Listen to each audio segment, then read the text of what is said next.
So for the first time in almost 30 years, a recent article has revealed who Michael Steele believes organised the murders of the Essex Boys, Patrick Tate, Tucker and Craig Rolfe. Firstly, I'll take you through the article in question and then examine whether there is indeed some truth in the claims being put forward here by Michael Steele. Take a listen to the following. Essex Boys killer Michael Steele set for release 30 years on, as expert warns of major problem. Michael Steele, 82, has always denied the notorious gangland execution of 3 drug rivals, claiming it was organised by another criminal and a corrupt cop.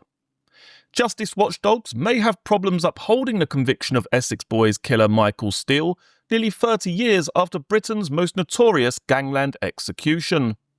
An independent psychologist has told the parole board she would not be surprised if the Criminal Cases Review Commission found problems with Steele's conviction. The CCRC are currently assessing a dossier of evidence which the 82-year-old hopes may clear him of the brutal 1995 triple execution. Details of the report, appointed by Steele's legal team and referred to only as Dr. C, emerged as the Justice Secretary lost a last-ditch bid to block his release. Steele has refused to accept his guilt for blasting drug dealers Patrick Tate, 36, Tucker, 38, and Craig Rolfe, 26, dead with a pump-action shotgun after they were lured to a farm in their Range Rover. Parole board documents uncovered by the newspaper reveal Steele maintains the killing was organised by another criminal and a corrupt police officer. Ministers last week failed in an application to keep Steele behind bars for the brutal murders on a farm in Rettendon, Essex, with accomplice Jack Womes. Rejecting Justice Secretary Shabana Mahmood's bid to block his release from jail, the parole board's Jeremy Roberts QC said, Steele has always denied any involvement in the murders. He says the killing was organised by another criminal and a corrupt police officer. And the document also lays bare Steele's life behind bars, in which he is said to have been an exemplary inmate, except for one occasion when he was caught with a kettle. A 2021 report stated he has only ever had 2 proven adjudications on this sentence, the most recent one being in January 2021 for having an unauthorised item in his possession, a kettle for which he was given a caution. His custodial behaviour is almost always compliant, and he is not problematic to the general smooth running of the establishment. He was given 1 negative entry in this reporting period over something trivial. The establishment's security department informs me that they have no current concerns over Steele. Despite his impeccable behaviour, the prison authorities have refused to downgrade his status, and he has spent his entire sentence in maximum security conditions. All 3 victims were shot in the head, while Tate was also blasted in the stomach. Womes and Steele were jailed in 1998 after being convicted of murder, with former friend turned informant Darren Nichols supplying vital evidence to send them down. But while Womes was freed in 2021 after his sentence was reduced for good behaviour, Steele was kept behind bars. In February, the parole board said he could be freed after 27 years. Justice Secretary Shabana Mahmood sought to intervene, claiming the decision was, quote, legally irrational.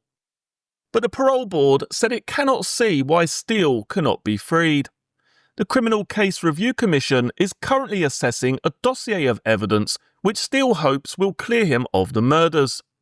In a newly released paper, the parole board panel said the panel had regard to the seriousness of the index offending and the prior pattern of criminal offending. Steele, at the time of the index murders, was a career criminal. It accepted the submission of the Justice Secretary that Steele had shown himself to be a sophisticated offender with a propensity to commit violence or organised violence of the utmost severity, and though the index offences were particularly grievous, involving numerous victims, who were lured to a remote farmhouse by Steele, indicating a predatory motivation linked to drug dealing and money. The severe impact on the victims' families is well documented. Nonetheless, the panel had to consider whether the respondents' risk was now sufficiently reduced after so many years in custody to allow safe release into the community. the panel was mindful throughout of the statutory test for release, with its emphasis on the protection of the public. The panel accordingly concluded that it was no longer necessary for the protection of the public that Steele remain confined. Steele was 55 when he was found guilty of murder and conspiring to import drugs into the UK. His minimum prison term was set at 23 years, which expired in 2019. Lawyers for both Steele and Wholmes made unsuccessful attempts to overturn their convictions at the Court of Appeal in 2006, 2013 and 2016. Police previously said the case was, quote, exhaustively examined, and there was no fresh evidence to dispute the original verdicts. Okay, so what caught my attention in this recently released article is the fact that we finally get some kind of insight into who Michael Steele himself believes was actually involved in the murders of Tucker, Tate and Rolfe. It states the following here. The newspaper can reveal that Steele maintains the killing was organised by another criminal and a corrupt police officer.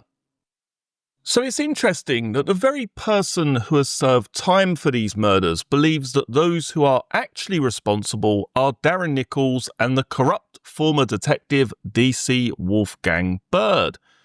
At least that's who I assume he means in terms of a former criminal and a corrupt police officer. Now, this connection between Darren Nichols, the man who after the murders would turn supergrass and testify in court against Michael Steele and Jack Wholmes, and his connection with DC Wolfgang Bird, is actually a theory that I've covered myself extensively on this channel. Now, a couple of days ago, I came across some further new information regarding these two individuals. Take a look at the following here. So the following here is a page from the documents that I purchased from the National Archives in London, the official case file concerning Michael Steele and Jack Wholmes. Now, for a little bit of context before we continue, upon his arrest in 1996, Darren Nichols claimed he had been a police informant for a corrupt officer known as DCA, also known as DC Wolfgang Bird. This relationship, supposedly, came together post the murders of Tucker, Tate and Rolfe, a point I myself have always remained highly dubious of.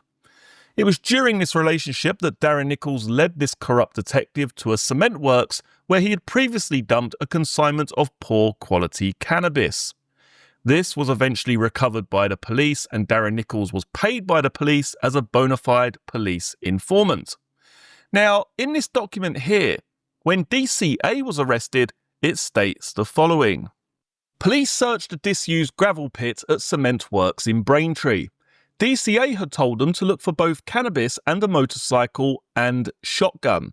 So DCA has told his colleagues, look, I've had some information that there's some cannabis dumped in this arc pit. You may also find a motorcycle and a shotgun. Now, why would DCA expect to find a shotgun in the arc pits?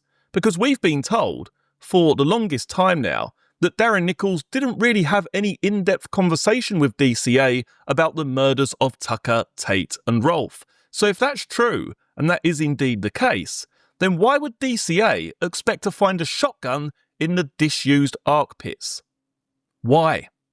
It also states the following here. The cannabis was recovered but not all in one go, and one officer considered some of the drug had not been there the first time they looked. So it's almost as if they've sent out this search team to recover this cannabis. They've sent in the police divers or whoever, and they've recovered a certain amount. They've looked again, and they found a second quantity where they'd already searched. So what's going on here with this DCA? What the hell is going on? Most importantly, why would DCA suspect that there's a shotgun and a motorcycle also in those pits where Darren Nichols claimed he dumped the dud cannabis? Is that connected to the murder, potentially? Is a motorcycle connected to the murder in some way, shape or form? I don't really know.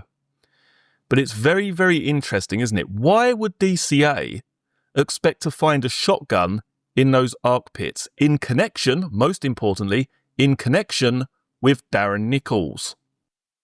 Now, keep in mind, this is the first time publicly in almost 30 years that Michael Steele has been able to reveal who he believes organised the murders of Tucker, Tate and Rolfe. But how feasible is this? Well, over the past few months prior to this information coming to light, I've looked into this connection between Darren Nichols, DC Wolfgang Bird, and also Darren Nichols' then boss at the time of the murders, Dave Trunley. The following will take you through parts of Darren Nichols' police interviews, forming the connection between these individuals, along with some interesting information concerning the location where Tucker, Tate and Rolfe were killed. This interview is being tape recorded. The time is 16:44 hours on Wednesday, the 15th of May, 1996, and it's being tape recorded at Chelmsford Police Station.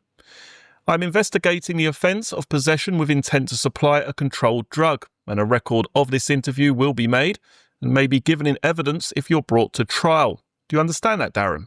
Yes, I do.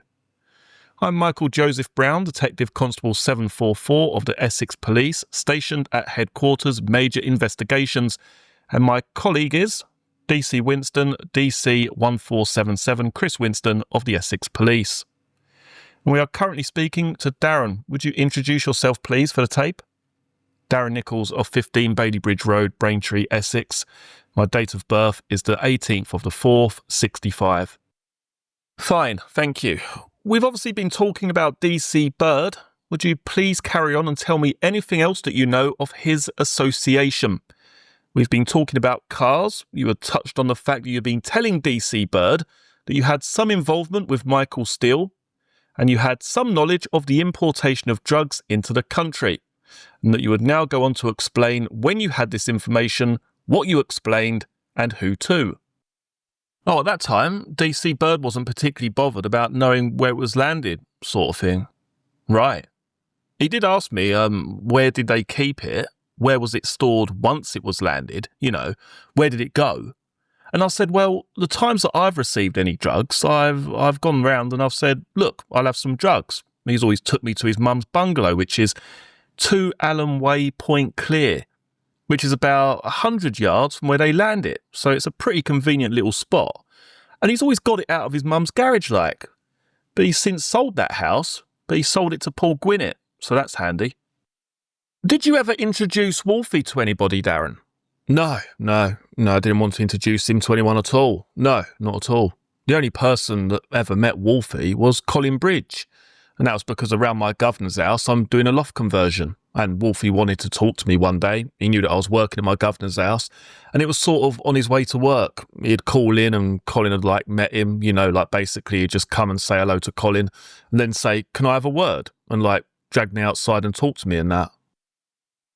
Okay, so let's just cut in here very briefly because we need to remember what Darren Nichols has just stated there. He's asked the question, have you introduced DC Bird to anybody else?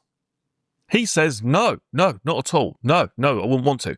He's very, very adamant, isn't he? He hasn't introduced DC Bird to anybody else. Now, there's a connection here.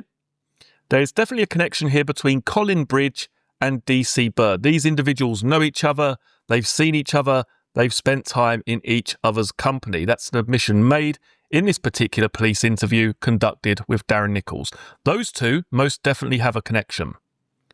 But remember what Darren Nichols has stated here. He personally hasn't introduced DC Bird to anybody else. The reason why that's so important will become apparent as we move forward. Let's continue. Did you ever discuss with DC Bird anything about the Rettendon murders that we've spoken to you about? I had a conversation with him about it.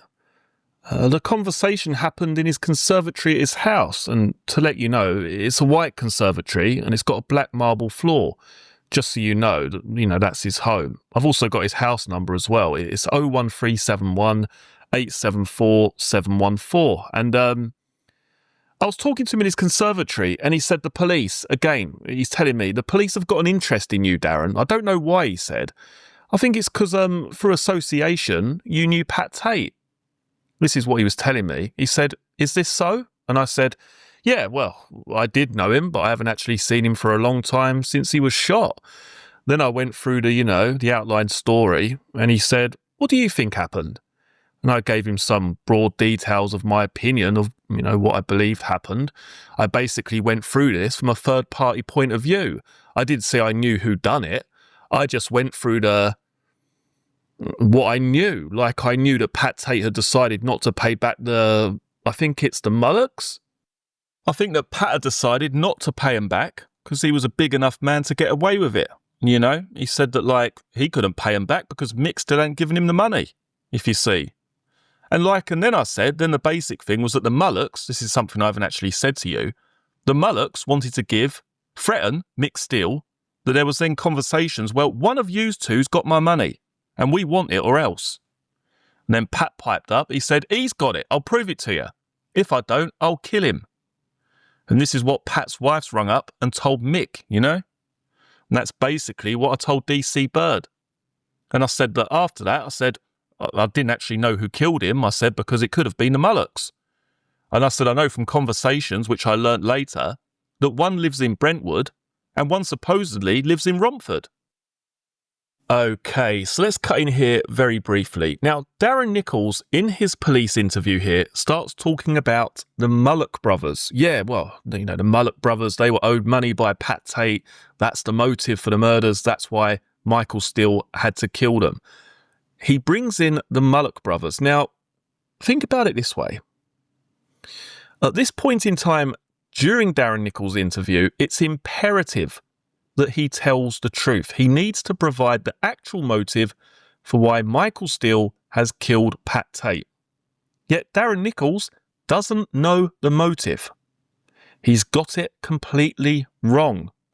Ask yourselves, bearing in mind, for quite some time now, I've suggested that Wombs, Steele and Nichols, they had some kind of idea what was going on. They maybe had some involvement in getting Tucker, Tate and Rolfe down the lane, but they're on the outside, in my opinion. And is that reflected in what Darren Nichols states here? That he doesn't actually know the true motive for why Tucker, Tate and Rolfe were killed. Bearing in mind, he's supposed to be the getaway driver. He's supposed to be the person who pulls up, Jack gets into the car, Mick gets into the car, they're covered in blood. They're laughing and joking. Pat's the grass, they won't mess with us again. There's discussion as to why it happened. Yet Darren Nichols in this police interview hasn't got a clue. Okay, so now let's continue and be forewarned that the next part includes some epic Darren Nichols waffle. So stick with this, we'll get through this together. Just stay with me because, as I say, the last part is where we need to make the connection. But it's important that I read this in its entirety to give you the context of this particular police interview. DC Brown says, "Do you remember when that was, Darren?" When? No, I don't remember when it was. It's obviously quite a while before he went to Spain on his holiday to get his mortgage or whatever. It was before he tried to sell any cars for me or anything like that. It was when he was being my best friend. It was probably just after I told him about that 50 key. It was actually. It was just after. Because I remember him saying, I've got to come up with a bloody good excuse. How comes I knew there was 50 key there? And my informant couldn't tell me who had put it there. How did they know it was there, if you see my point of view? He said, I'll have to come up with a good excuse. Because I can't just say, oh, a little bird told me. And they said, well, the little bird must know who put it there.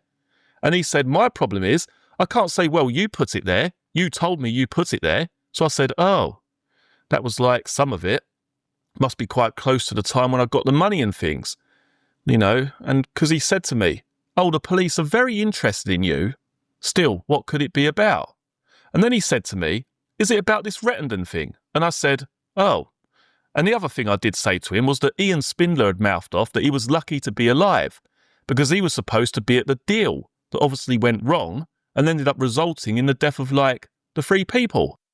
So I said to him, in the sort of way, oh, why don't you speak to Ian Spindler?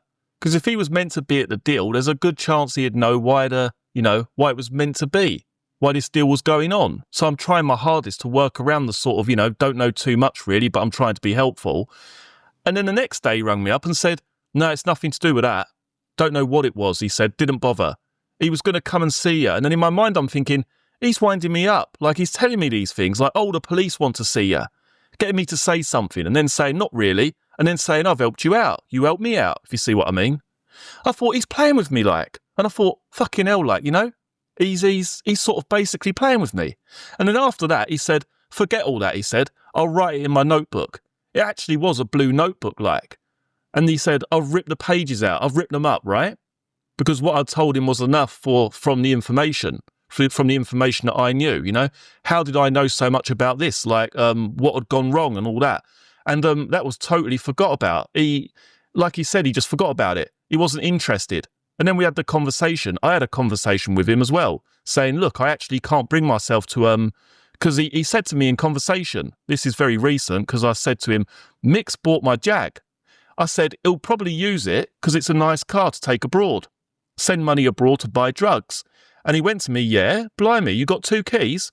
I said, no, I've only got one. I'll give it to him. Fucking shame, he said. If we could just get the boat, or get the car on the boat, use the spare key, nick the money out of the car, lock the car, get off the ferry and come home like, no one would be any the wiser. And I said to him, someone will die for doing something like that. I said, you thought of, you know, and he went, who cares?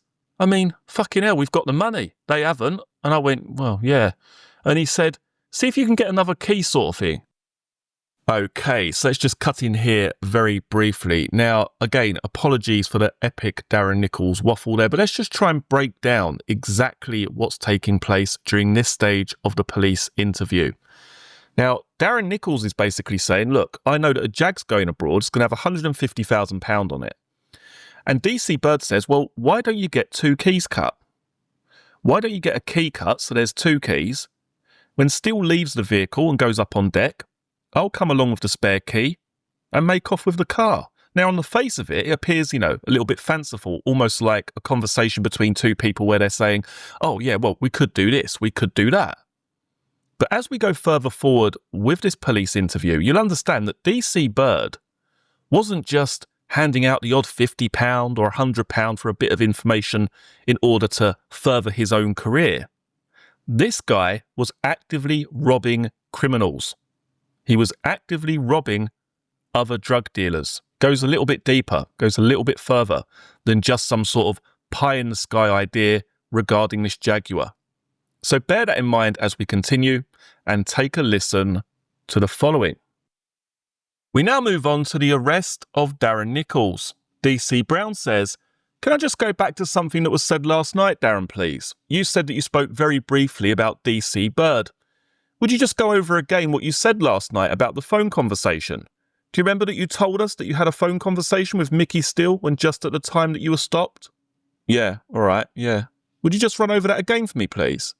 Yeah, I'd been over there and picked up some drugs. I met up with Colin. Met Colin up the road and like put them in the transit and go on, Cole, off you go. And when I'm driving away, I'm about, well, you can probably check Mick's phone record as well as mine. He rang me and said, Darren, have you picked your Land Rover up this morning? I said, yeah. He said, was there anything in it?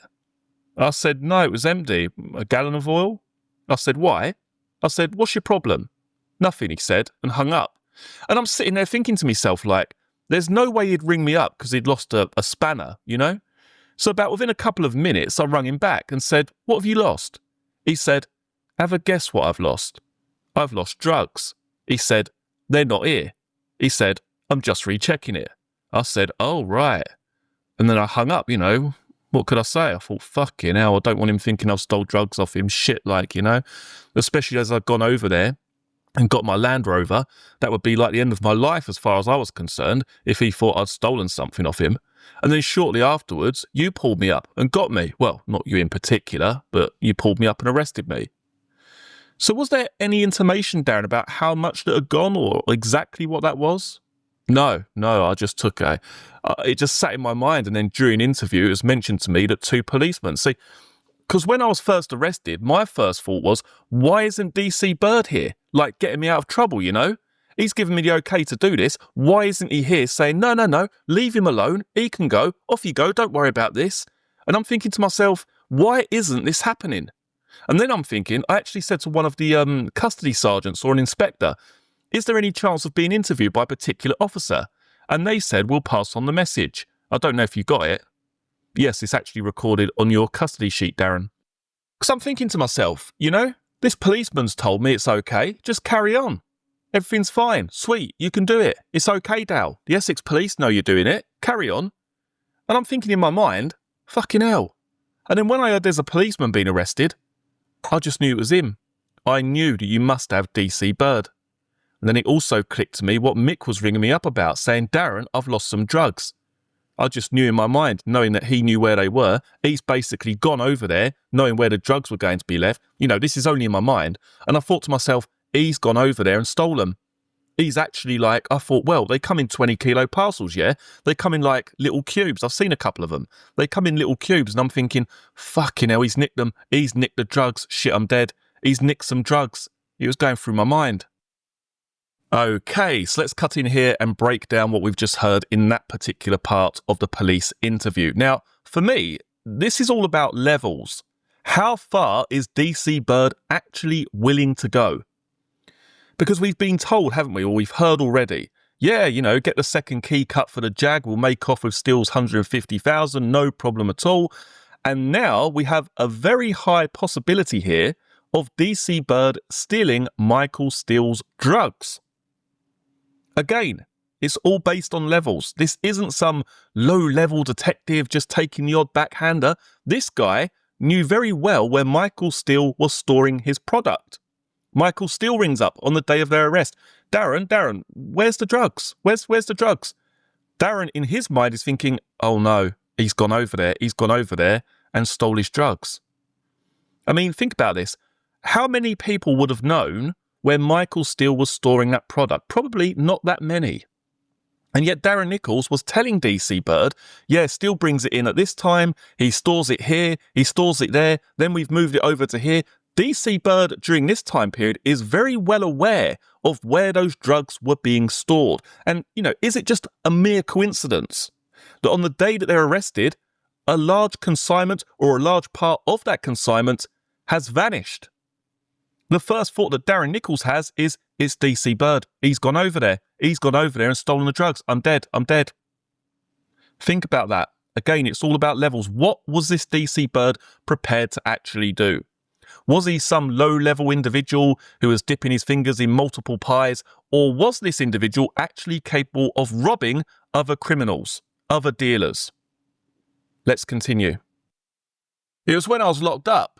I just knew. I knew he'd been over there. I'll tell you. I don't say you know, but I'm telling you that he's gone over there. In my mind, that's what's happened. He's gone over there. He's ripped him off of them drugs because I told him they were there. I mean, I didn't tell him they were there. I told him they were going to be there, you know? I've told the bloke that. Just remind us again, Darren, did you tell him that that amount was actually going to be there? Yeah, I told him the amount because he actually said, well, we won't nick them straight off. We'll let it escalate, you know? They throw all their profit into buying more. He said, we'll let it escalate. We'll get a decent amount. And I said, fair enough. He knew the amount because when I was speaking to them in conversation before they went away, Mick said to me, well, we won't be messing about this time. He said, we've sorted it out this time. I'm going to have 160 kilos. And I went, phew, that's a lot of drugs. And he went, yeah, got to do it. He said, the next time we're going to go back, we're going to have double the lot. Like, you know, throw the money in, make double. We're going to make some money. I went, yeah. And I told DC Bird. I said there'll be 160 kilos this time. Okay, now when we move forward in this particular police interview, we then get to this very interesting stage where we get some new information regarding individuals from Braintree and people in particular who DC Bird was interested in. Now, this is going to become very relevant as we move forward, but this is going to be brand new information, and take a listen to what is stated in this interview here. DC Brown says, and have you been asked by DC Bird about any other people? And Nichols replies, yes, he asked me if I could dig the dirt on some bloke he particularly hates. Really would love to nick him. The bloke runs Tyre Tech in Braintree. It's a tyre place called Tyre Tech. So keep this in mind. We've now got a tyre fitters introduced into this story. DC Brown says, do you remember the name, Darren? And Nichols replies, Mark something. I mean, there's only one Tyre Tech. It wouldn't be the hardest thing to find out. DC Brown replies, right, yeah. Nichols then says, and he's also had a thirst for knowledge about Tony Ellis and Chris Pond, Tracy Pond. DC Brown replies, Tony Ellis, Chris Pond. Nichols replies, Tracy Pond, they're both blokes. Tracy is a bloke. DC Brown replies, yes. Nichols then says, Wingnut. I can't think of his real name, just call him Wingnut. I reckon anyone in Braintree would be able to tell you his name. DC Brown replies, yeah, and these are all from Braintree, are they, Darren? Nichols replies, these people are all from Braintree, yeah. Now, pay attention to what Darren Nichols states next. This point is really important. Darren Nichols then says, yeah, these people are all from Braintree. Them 4 particular people are actually linked because them 4 people are the main sellers, or as far as I'm aware, the only sellers of amphetamine sulfate in the area. So you've got potentially here a tyre fitters, which is, or I should say drug dealers, possibly masquerading as tyre fitters. Again, pure speculation. It's just what Darren Nichols is stating in this police interview here. But keep this in mind. They sell a lot of it. DC Bird wanted the information on like where it might be kept, all this sort of thing, and actually give him some information about them. I actually found something out and told him. So you've got these 4 individuals. You've got Tyre Tech in Braintree here, again, according to Darren Nichols, speculation. But you've got this tyre place that by all accounts is the main seller or the only seller in that area of amphetamine sulfate. And also remember what's happened before.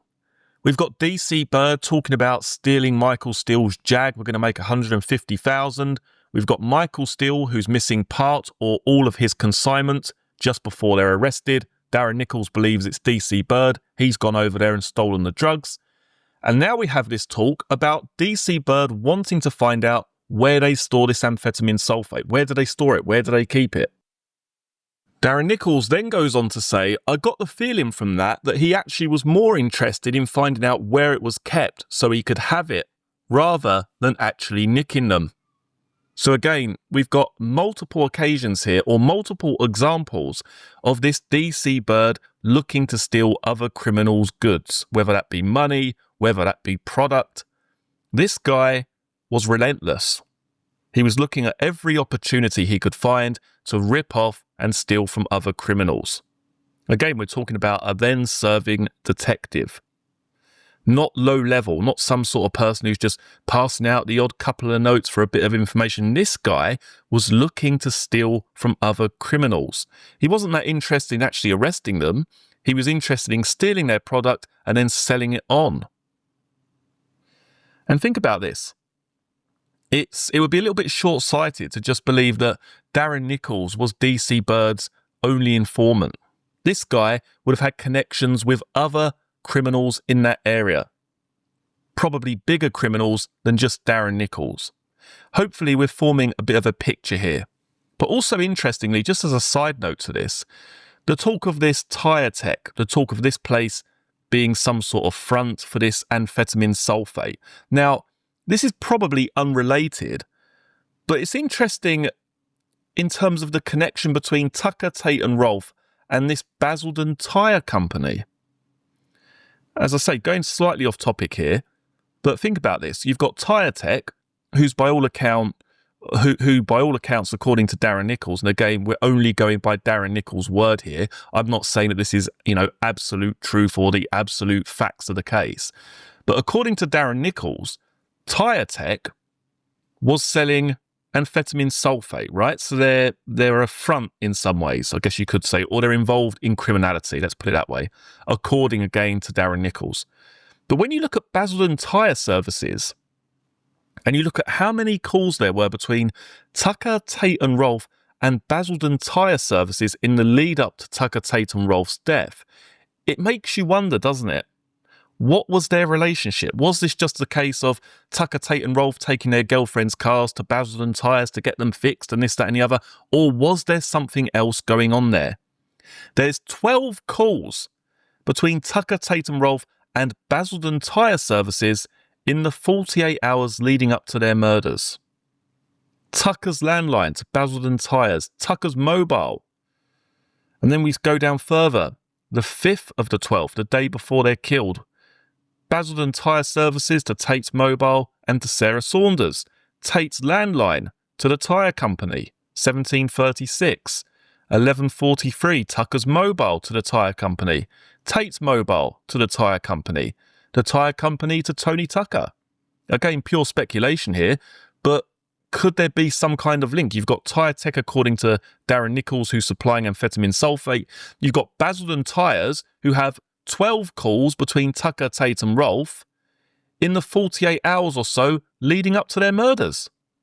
Just a thought. Anyway, let's continue. So as we move forward in this particular police interview, we have some further Darren Nichols waffle. But I want to go through this because it really does demonstrate the level of connection here between Darren Nichols and this DC bird.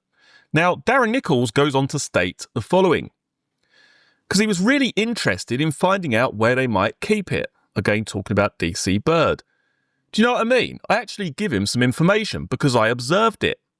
I'm sure it's Tony Ellis. It may not be Tony Ellis, but it's an Ellis anyway.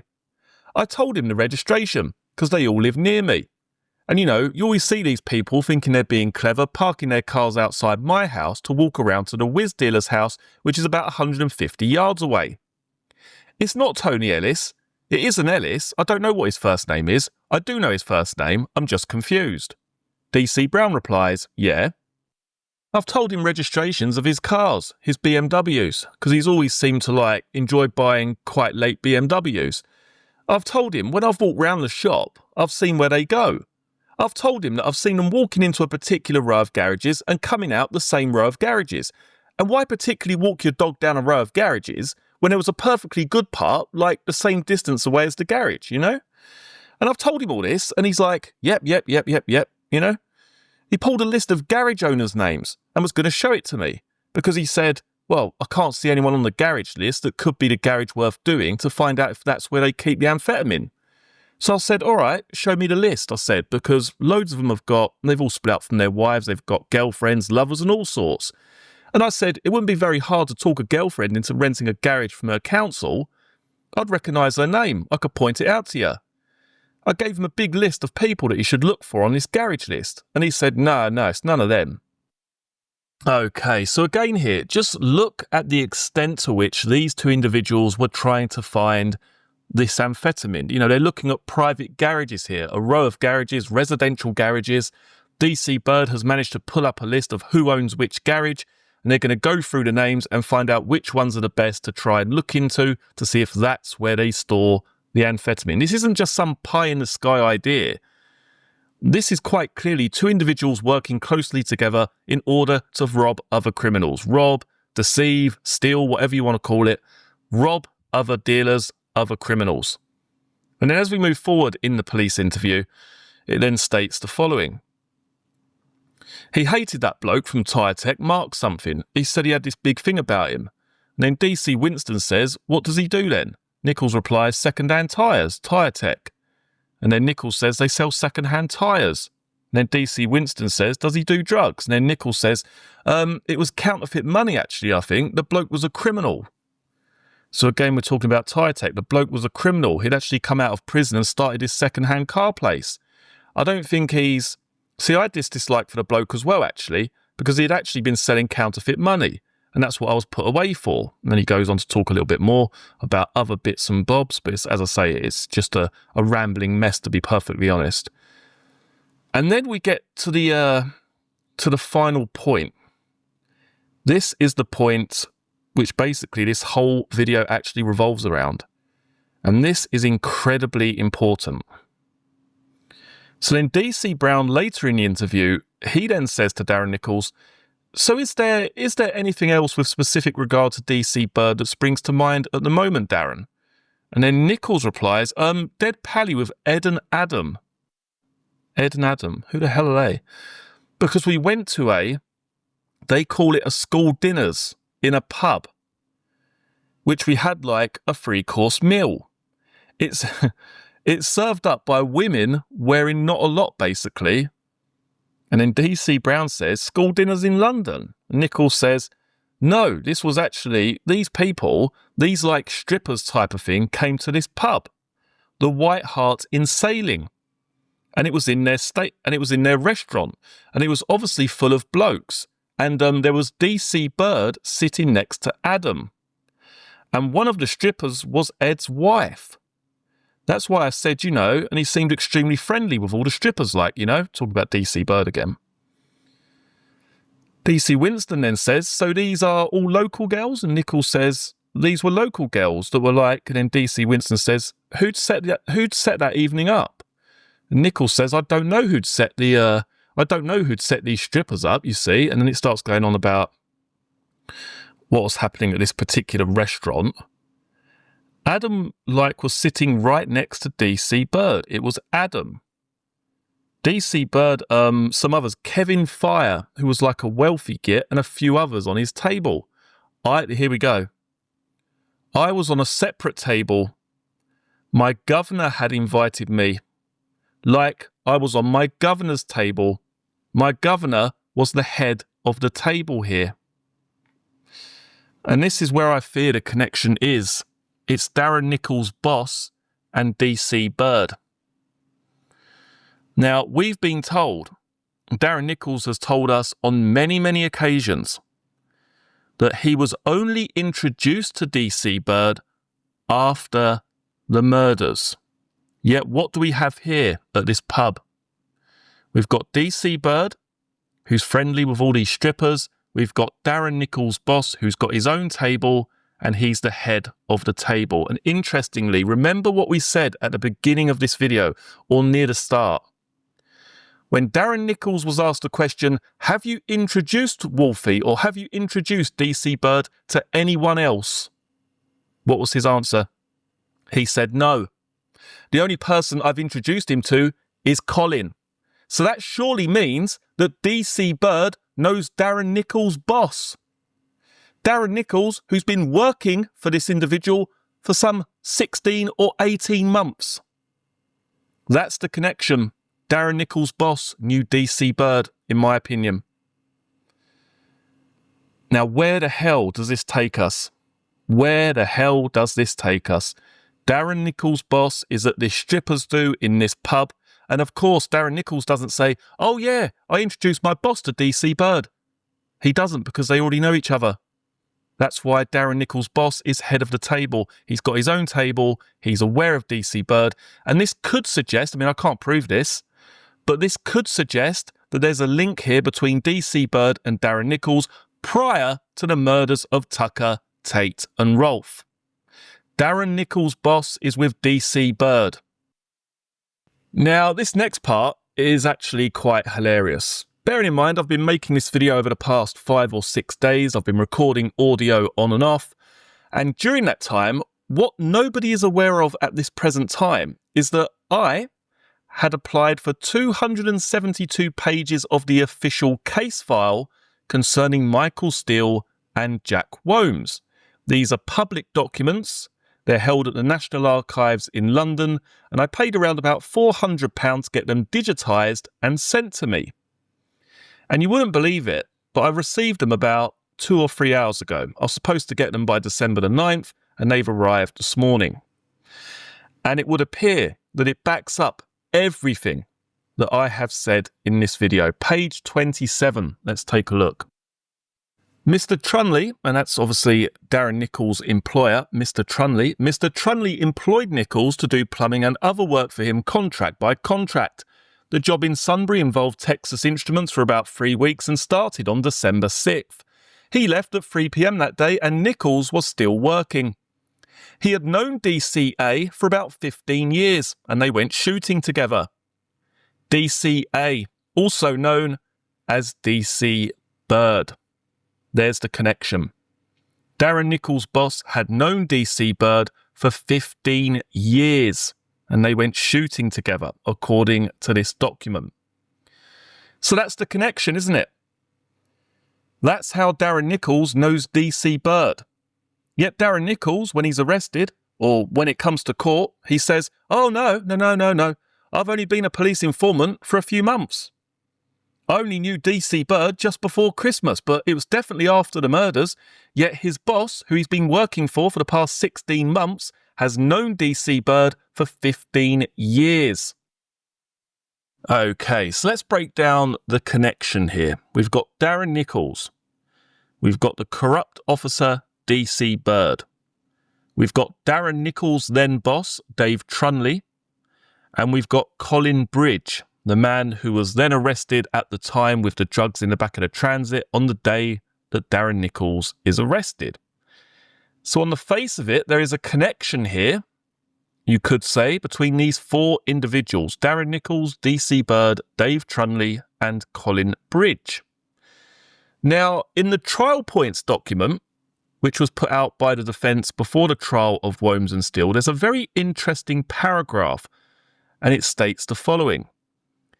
It is the appearance of Colin Bridge, who turns up at Jack Wombs' commercial premises driving a white Ford Escort van on the 6th of the 12th, 95, the day of the murders, which magnifies the importance of witness Kevin Tarbuck. So what I'm going to do for you now very quickly is take you through that particular statement. Take a listen to the following, and bearing in mind that it is the appearance of Colin Bridge, Nichols' jockey, who turns up at Jack Wombs' commercial premises driving a white Ford Escort van on the 6th of the 12th, 95, which magnifies the importance of witness Kevin Tarbuck. Now, as I say, I've got no way of verifying this because I can't actually see it mentioned during the trial process itself, but the defence here for Wombs and Steele has raised the point. They've made a note of this on the trial points document, that Colin Bridge owns a Ford Escort van and he visits Jack Wombs' workplace on the day of the murders, a white Ford Escort van. Take a listen to the statement by Kevin Tarbuck. The following police statement is given by Kevin Tarbuck, dated the 14th of December, 1995. I work for Sutcliffe Industrial Services Limited, who at present have a contract at Hanningfield Water Treatment Works. When I finish work, I leave the site and turn right onto the A130 towards Southend. I've been working on that site for about 5 weeks and have travelled along that road every evening during that period. At about 1940 hours on Wednesday the 6th of December 95, I finished work and started my journey home.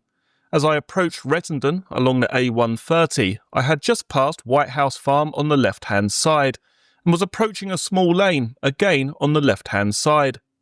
As I got nearer to the lane, a white Ford Escort van emerged from the lane and turned left towards Rettendon in front of me.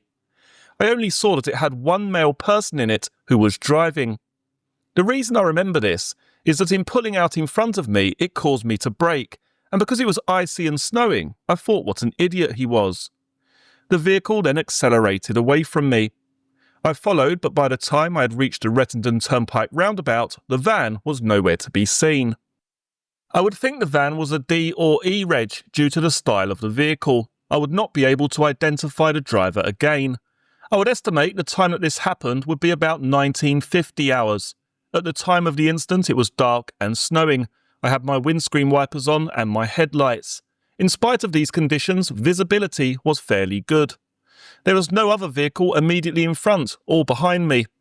If the van had waited for me to pass, he could have pulled out without affecting anybody. The vehicle was in my sight for about 15 seconds, and the nearest I was to it was about 30 yards.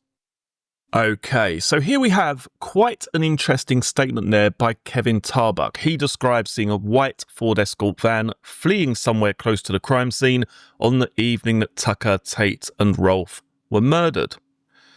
We have the trial points document, which discusses Colin Bridge attending Jack Wombs' workplace on the day of the murders, driving a similar type vehicle. Now, again, I can't clarify or confirm 100% that this is exactly what happened, that Colin Bridge drove there in the Ford Escort van, because quite simply, this is just a document created by the defence. We don't know if Jack Wombs has said, oh yeah, well, Colin turned up driving a white Ford Escort van. We don't know where this information has come from, so do bear that in mind. However, what I believe is important here is the location. Someone must have some prior knowledge or some link to White House Farm shooting ground. It can't be just a coincidence that they're killed on a Wednesday just after the normal time when the shooting would stop. To me, that's a coincidence too far. and take a listen to what is also mentioned in this particular document. Again, we're in the trial points document from the defence, where it states the following. No statement is ever taken from the close friend of DC Bird, namely Dave Trunley, who is the employer of Nichols by the way of subcontracting. Trunley owns many shotguns and is a regular at clay pigeon shoots when they use the services of Nichols as a chauffeur, as heavy drinking follows such meetings. Now again, I'm not creating this video to say Dave Trunley's the shooter or this, that and the other. But I mean, what are the chances here of Darren Nichols' Passat being recovered by the police? They found gunpowder residue unconnected to the crime. That tells us they transport weapons in that vehicle at some stage.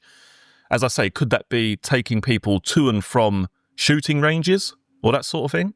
Does that actually back up what's being stated here in the trial points document? It's a point worthy of mention, isn't it? But what are the chances of Darren Nichols then becoming this getaway driver, this supergrass, when all along he may well have been a police informant? Think back to when Michael Steele went abroad. He went abroad on the boat. Darren Nichols is already in Holland sorting out the goods. He puts the goods onto the boat. Steele comes back into the UK. And as he reaches the UK shoreline, the police are already waiting. Now, Michael Steele believed that the police had been tipped off. Is that possible? Was Darren Nichols the person who tipped off the police? We just don't know, do we? We don't know how far this actually extends. We've got Darren Nichols turning up at Tate's bedside after he was shot. He wasn't a particularly close friend of Pat Tate, yet when Tate shot, all of a sudden, Darren Nichols appears. Was he sent there to get information? I mean, it would be, as I say, incredibly short-sighted to think that Darren Nichols didn't know DC Bird prior to the murders. And how exactly does that change things?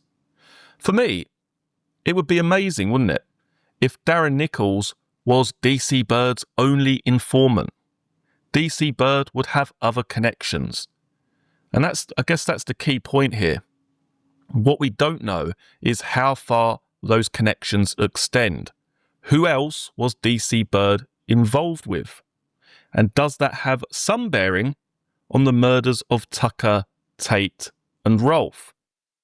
So if there is indeed some truth in Michael Steele's suggestion that Darren Nichols and DC Bird were involved in the planning of these murders, then does the location where these individuals were killed, along with the previously discussed connections, provide further evidence to bolster Michael Steele's claim? Take a listen to the following. So firstly, let's take a look at the weapon and ammunition used in these murders and why I believe this coincides with the location and where the Range Rover was discovered. Now, in front of you here, we have a small section from the judge's summing up of the case. Now, this took place during the trial of Jack Wombs and Michael Steele, the two men who would ultimately be convicted of these murders.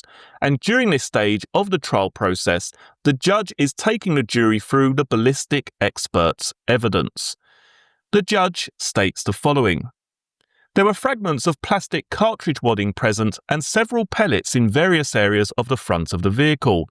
He spoke of the gunshot wounds to each of the passengers, saying those to Tucker were at close range from 18 inches to 2'6". The cartridge cases all came from 7 12-bore Vantage cartridges with a loading of 7.5 size lead shot. Then importantly, he examined the firing marks on all of those cartridges microscopically and was satisfied that all 7 were fired using the same firearm, which he said was almost certainly a pump-action or self-loading 12-bore shotgun. Now, the piece of information that I want you to focus in on here is the size of these cartridges, 7.5 shot. So what is 12-gauge 7.5 shot used for? Commonly called dove shot, this ammo is mostly used for small birds and animals due to its light weight. Doves, grouse, pheasants, ducks with decoys, squirrels and rabbits are perfect for 7.5 shot because it won't destroy the meat or ruin a trophy. But bearing in mind, Tucker, Tate and Rolfe were shot from close range and not from some distance. Now, moving on from that.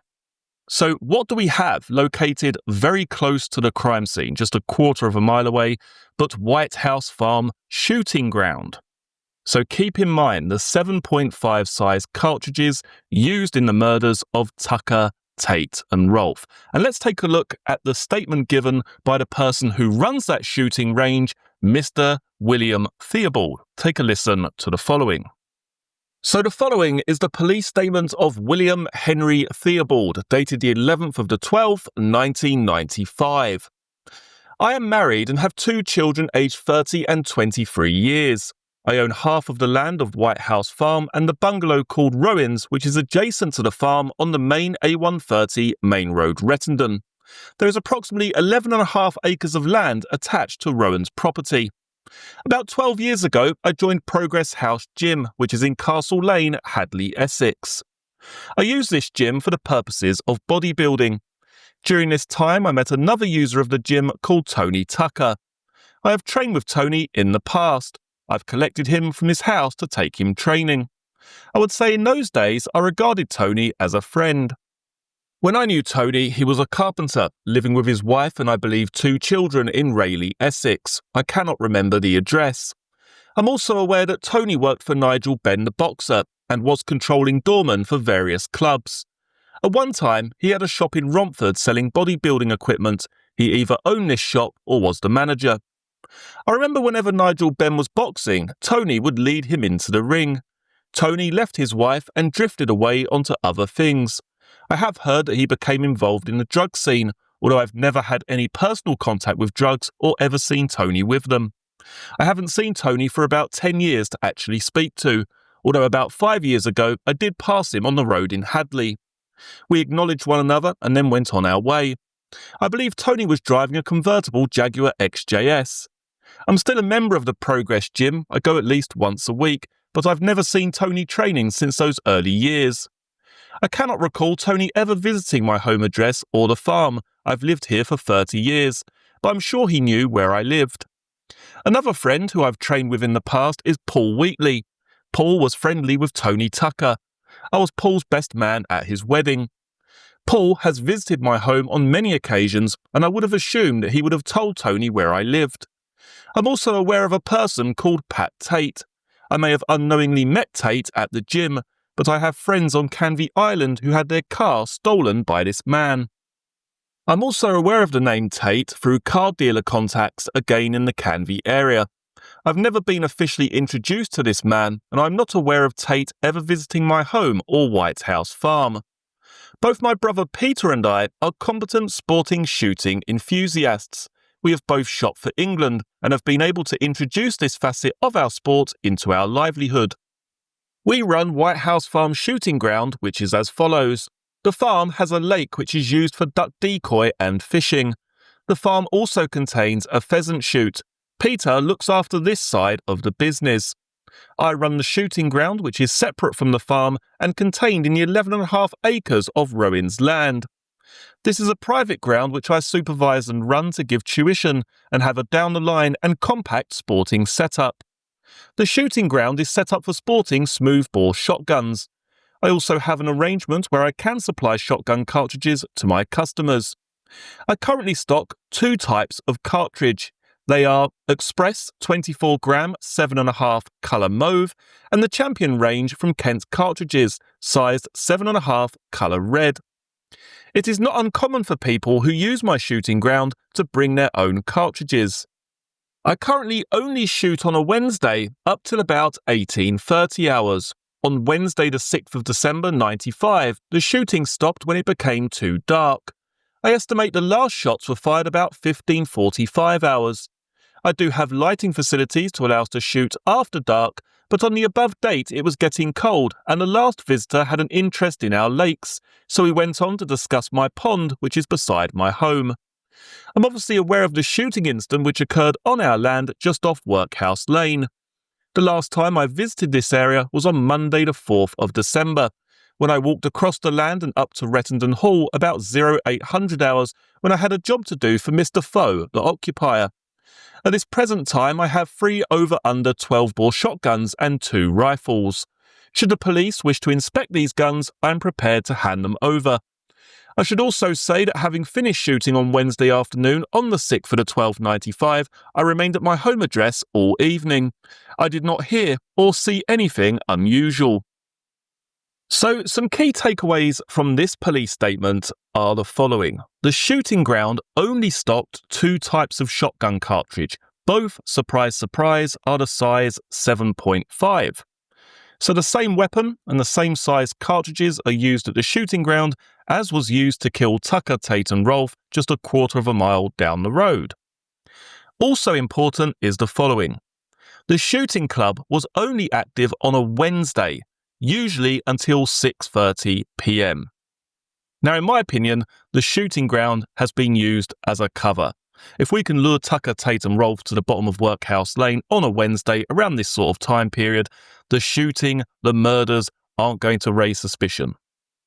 Now, many people have said, well, if they were killed around this time period, shortly before 7 o'clock, then why did no one report hearing any gunshots? But think about it this way. If you lived in an area where there was no shooting on a Monday, Tuesday, Thursday, Friday, Saturday or a Sunday, but every given Wednesday there was shooting up until around 6:30 of an evening, would you remember shots shortly before 7 o'clock on any random Wednesday? Probably, I would say, most likely not. Now, there's plenty of evidence to suggest that these individuals were indeed killed prior to 7 o'clock, but one thing that always stands out in my mind is the restaurant booking. These individuals had a restaurant booking for the 6th of December for 8:30. And interestingly, the manager of that restaurant was a personal friend of Tony Tucker. So let's take a look at a small section of his police statement. In it, he states the following. Tony was a very valuable customer and was never reluctant to spend money. He was always very polite to the staff who used to fight to serve him due to the tips he would give. He would always turn up for bookings, but if he couldn't make it, he would always let us know. And again, this restaurant booking was never cancelled. Sometime shortly before 1900 hours on Wednesday the 6th of the 12th, 95, I cannot be sure of the time, Tony phoned the cafe and stated that he wished to increase the booking from 4 persons to 6 persons for the 2030 booking. So, according to this and this telephone call made by Tony Tucker to that restaurant on the evening that they were killed, they have every intention of making this restaurant booking at 8:30. Otherwise, why would you be calling the restaurant to increase the booking size? That would make no sense whatsoever. Now, the girlfriends start to get a little bit concerned because no one's picked them up. You know, they're waiting there, they're dressed, they're ready to go for this meal, and no one has arrived. They're calling their phones. It goes to voicemail. 6 messages. Bye, just ring and let me know. Getting on, I'm all ready now. Bye. They're not answering their phones because they're dead. These individuals were found with their phones actually in their hand the next day when their bodies were discovered. In my opinion, the shooting range was used as a cover. It's a Wednesday, they fall silent just before 7 o'clock. It's all connected. The same gun, the same cartridges, a quarter of a mile from a gun club, which uses the same weapon, the same cartridges, and only shoots on a Wednesday up until around 6:30.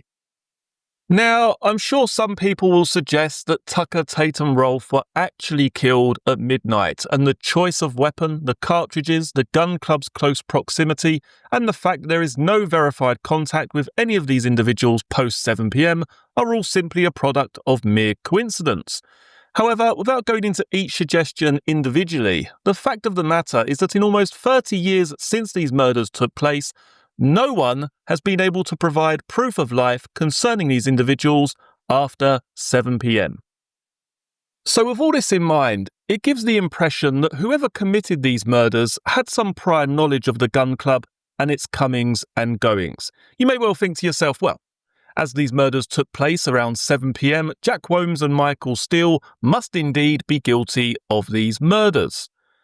However, it's actually the man who turned Supergrass, the man who gave evidence against these 2 men in court, who seemingly has the biggest connection with gun clubs in Essex and the surrounding area. Take a look at the following. So the following is a small section from the documents that I obtained from the National Archives in London. And this is the official case file pertaining to Jack Wombs and Michael Steele. And on page 27, there's quite an interesting development. So we've got here Mr. Trunley, who was Darren Nichols' then employer at the time these murders took place, and it goes on to state the following here. Mr. Trunley employed Nichols to do plumbing and other work for him, contract by contract. The job in Sunbury involved Texas Instruments for about 3 weeks and started on December the 6th. He left at 3 p.m. that day and Nichols was still working. He had known DCA for about 15 years and they went shooting together. Now, DCA is the corrupt detective, Darren Nichols' handler, also known as DC Wolfgang Bird. Now, is it just a mere coincidence that at the time these murders take place, Darren Nichols is working as a on-off electrician, Mr. Trunley is his boss, and his boss, Mr. Trunley, has known DCA for around 15 years. And they went shooting together. What are the chances of that? But it doesn't end here, because if we take a look at the trial points document, again written by the defence, it states the following. No statement is ever taken from the close friend of DC Bird, namely Dave Trunley, who is the employer of Nichols by way of subcontracting. Trunley owns many shotguns and is a regular at clay pigeon shoots when they use the services of Nichols as a chauffeur, as heavy drinking follows such meetings. So in my opinion, the connection here is facilitated by Dave Trunley. Dave Trunley knew Darren Nichols. Dave Trunley was a long-term friend of DC Bird. Now, to suggest that Darren Nichols most definitely wasn't a police informer before these murders took place, I would say is a little bit dubious. Now, what also lends further credibility to this suggestion that Darren Nichols was a chauffeur for these individuals and took them to gun clubs and pigeon shoots and all that sort of stuff is when we take a look at the following sentence here. Police scientists confirm gun residue is present on the rear seat of this Passat, although it is inconsistent with spent cartridge residue found at the scene of the crime. Now, this is the vehicle that Darren Nichols claimed he was driving on the evening of December the 6th, the getaway vehicle. The police recovered this vehicle, it had gunpowder residue on the back seat, but it wasn't connected to the weapon used to kill Tucker, Tate and Rolfe. So surely the very fact that this vehicle had gunpowder residue on the back seat adds further credibility to the fact that Darren Nichols at some point in time had taken people to and from shooting ranges, gun clubs, shotgun clubs, whatever you want to call it, before these murders took place. Now for me, as I say, the connection here is with the gun club. Is it just a mere coincidence that Tucker, Tate and Rolfe are killed 400 metres from a gun club? The people that kill Tucker, Tate and Rolfe use a shotgun, 7.5 size cartridges, and happen to make it coincide with the time that the shooting range is only active, i.e. killed on a Wednesday shortly before 7 o'clock. Surely it has to be someone with a fair deal of knowledge regarding this gun club. And who do we have who frequents gun clubs leading up to the murders? We have Darren Nichols' corrupt detective DC Wolfgang Bird, and also Darren Nichols' then boss, Dave Trunley.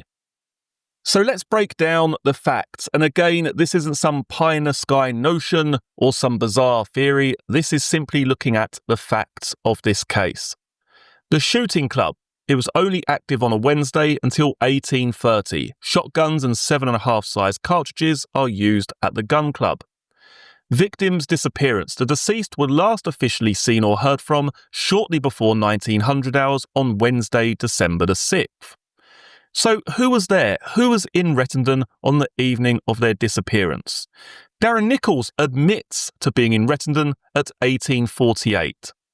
Jack Wombs admits to being in Rettendon at 1859. Michael Steele at 1803, latest 1809, is in the Childerditch area, 21 minutes from the crime scene location. And then finally we have the key individuals, which I've just touched upon. We know that Darren Nichols was a police informer. Darren Nichols worked for Dave Trunley, who was good friends with Darren Nichols' corrupt detective, DC Wolfgang Bird, for some 15 years. Darren Nichols would drive DC Bird and Dave Trunley to shooting clubs. The VW Passat getaway vehicle was found with gunpowder residue on the rear seats, which was not connected to this crime.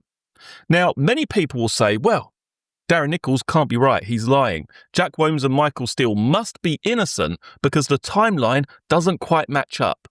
Well, the timeline, whether you can say Jack Womes can't be here by this time, he's 2 minutes out, or Darren Nichols can't be here because he's 10 minutes out, Darren Nichols wasn't carrying a stopwatch on the evening of December the 6th.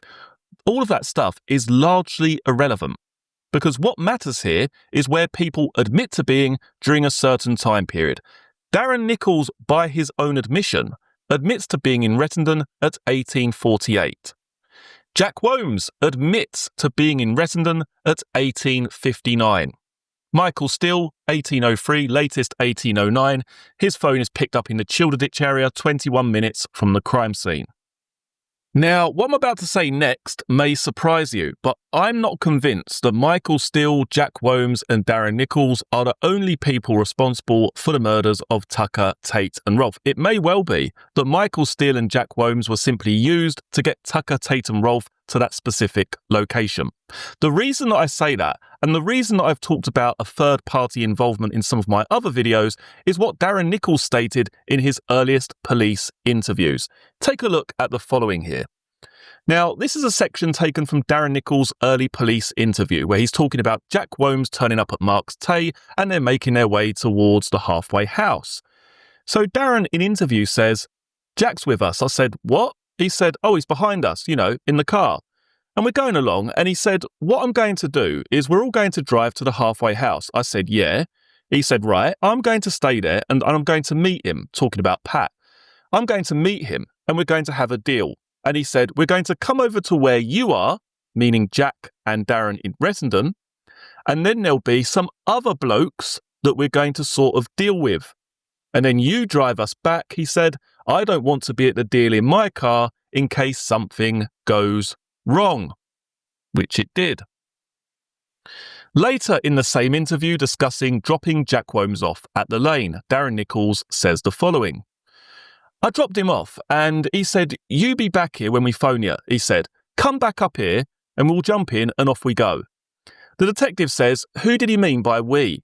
Darren replies, 'Well, Mick was going to be coming to the deal with the others, in a Range Rover. Yeah, so I said, 'Great, okay, fine. How long will you be?' He said, 'Oh, as soon as they turn up, we'll be 5 minutes,' he said. 'The others will be waiting,' like meaning there's other people there already." Now, this version of events conveniently disappears from Darren Nichols' testimony. The idea of a third party vanishes after these interviews. Now, when you strip it all back and look at the basics concerning this case, you have an individual who has links to gun clubs. Not just him, but also the corrupt detective, DC Wolfgang Bird. You've got Tucker, Tate and Rolfe found dead at the bottom of Workhouse Lane. They were killed on a Wednesday. 400 metres away, you have the gun club, which only opens on one day of the week. Surprise, surprise, it's a Wednesday. Tucker, Tate and Rolfe aren't heard from or seen officially after 7 o'clock. The gun club normally operates until around 6:30ish. So for me, there's every possibility here that there's some connection with Darren Nichols, DC Wolfgang Bird, and a separate third party. Now remember, in Darren Nichols' police interviews, the idea or the goal here for Darren Nichols is to blame Michael Steele and Jack Womes. By Darren Nichols adding a fictitious third party, it serves no purpose whatsoever. No purpose at all. There's no reason for Darren Nichols to lie about that particular detail. And as I say, this version of events, this idea of a third party, conveniently disappears from Darren Nichols' future police interviews and also the testimony he gave in court. But again, I feel this is a little bit closer to what really happened on December the 6th. So Mick said, "Right, I'm going to stay there," talking about the halfway house. "I'm going to meet him. I'm going to meet Pat. And we're going to have a deal." And he said, "We're going to come over to where you are," meaning Darren Nichols and Jack Womes in Rettendon, "and then there'll be some other blokes that we're going to sort of deal with. And then you drive us back," he said. "I don't want to be in the deal at my car, or I don't want to be at the deal in my car in case something goes wrong." And then when he's dropped off by Jack Womes, so he's not only told this by Michael Steele, he's also told about this third party by Jack Womes as well. "I dropped him off and he said, 'You be back here when we phone you.' And he said, come back up here, pull up, and we'll jump in and off we go. Well, Mick was going to be coming to the deal with the others, in a Range Rover. So I said, great, fine. How long will you be? Jack said, as soon as they turn up, we'll be 5 minutes, he said. The others will be waiting. Like meaning there's other people there already. Let me know what you think down in the comment section below. When you take a very basic look at this case in terms of where the Range Rover was discovered, the commonality with the fact that there's a shooting range just 400 metres up the road, do you believe that this is actually linked? Does this all coincide together? Is this the reason why Tucker, Tate and Rolfe vanished off the face of the earth from 7 o'clock onwards? It's because it was all to do with the gun club, syncing it with the gun club on a Wednesday. If we lure them down there around this time, it's not going to raise any suspicion. Is that the truth, or is it, as I say, just a mere coincidence? And how do we factor in Darren Nichols' relationship with the bent officer, DC Wolfgang Bird, and their attendance at shooting ranges, at shooting clubs? Is that somehow connected in the murders of Tucker, Tate and Rolfe? Let me know some of your thoughts down in the comment section below. And you see us here on the 2nd of January, shooting over at Rettendon at Billy Theobald's place. That was Wednesday this week. And as you can tell from the video, the weather was not welcoming. Driving rain, very, very high winds that bounced up and down. And it was pretty damn parky to boot. But we all had a good day. And, it was good fun. I managed to shoot a 50 straight, which I was very pleased with. Yeah, Maddens. And Billy's place, it's the go-to place. It's a bit of a mecca for anyone who's serious about DTL.